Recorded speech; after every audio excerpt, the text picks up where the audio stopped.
po mga ka-cooking mama. Today's menu is fried chicken a la Max's. Ayan. Nag-prepare ako ng 4 na thighs.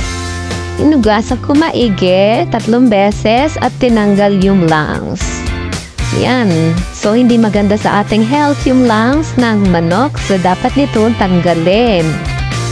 Ayan. So, patapos ko hugasan ng 3 beses, ay inilagay ko sa isang soup pot. Ayan. So, ilagyan natin to ng mga other ingredients. Tulad ng 1 teaspoon asin or salt. Iodized salt ang ginamit ko. Pamintang durog, 1 teaspoon. 1 teaspoon din na buo na paminta. 2 tablespoon ng patis or pisos. 1 chicken cube, 2 bay leaf. 1 chicken cube. At syempre, huwag natin wawalaan ng tubig. So, yung tubig is to cover lang, no? Hanggang sa hindi nakikita yung hindi expose yung mga hita. Ayan, ganyan. So, ayan. Pakuluan natin to.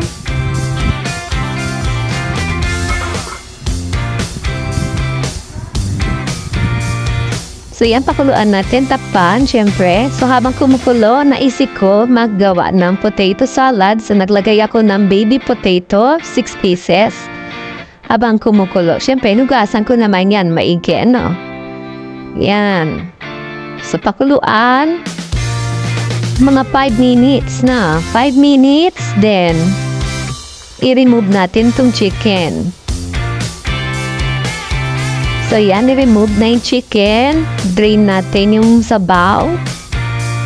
And then, andun yung kalana sa kalan pa dito. Mga patatas. Kailangan mapalambot to. So, pag natutusok na to, ay pwede na i-remove. Matigas konti, o pwede na. So, ni-remove ko to. At yung sabaw ay patuloy na pinapakulo pa din.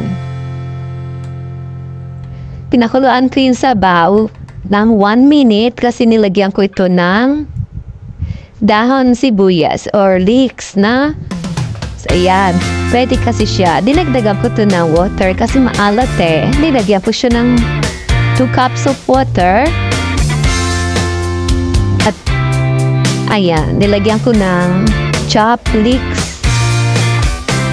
Para ito sa pansabaw na.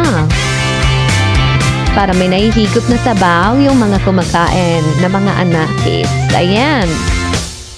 So, pakulo lang to ng 1 minute. Then, set aside.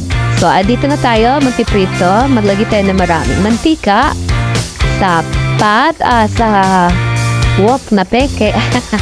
Wok na peke talaga. So, ayan. Maglagay tayo ng mantika.